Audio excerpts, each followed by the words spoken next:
আসসালামু আলাইকুম ওয়া রাহমাতুল্লাহি ওয়া বারাকাতুহু। আল্লাহ রাসূল সাল্লাল্লাহু আলাইহি ওয়াসাল্লাম বলেন, ইদা মাতা ইবনু আদম, আদম সন্তান যখন মারা যায়, ইনকাতা আনহু আমালু, তার সমস্ত আমল বন্ধ হয়ে যায়। ইল্লা মিন সালাস, তিনটে আমল ব্যতীত। সাদাকাতিন জারিয়াতিন, ওই ব্যক্তি দুনিয়াতে থাকা অবস্থায় আল্লাহর রাস্তায় দান সদকা করেছে এবং রাসূলের ঘরের জন্য দান সদকা করেছে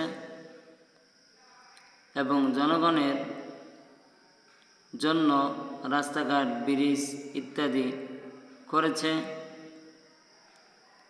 ওই ব্যক্তি দুনিয়া থেকে চলে যাওয়ার পরেও সদকায়ে জারিয়া হিসাবে তার আমল নামায় এই সওয়াবগুলো পৌঁছতে থাকবে।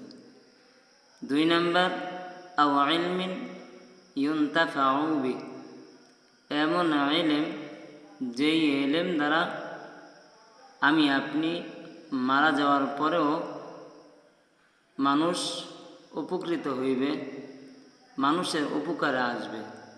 অর্থাৎ আপনি দ্বীনি ইলম শিক্ষা করার পর মানুষদেরকে দ্বীনি ইলম শিক্ষা দিয়েছেন, আমি আপনি মারা যাওয়ার পরেও সদকা জারিয়া হিসাবে আমার আপনার আমল নামায় এই সবগুলো পৌঁছতে থাকবে।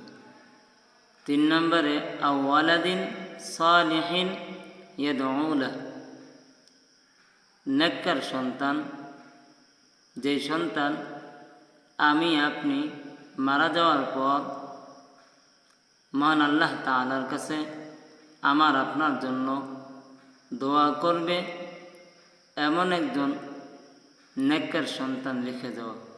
এজন্য আমাদের সন্তানদেরকে আমরা যেন দ্বীনি ইলম শিক্ষা দিতে পারি, সেই তৌফিক দান করুন। যেই কথাগুলো বললাম, এই কথার উপর আমাদের সকলকে আমল করার তৌফিক দান করুন।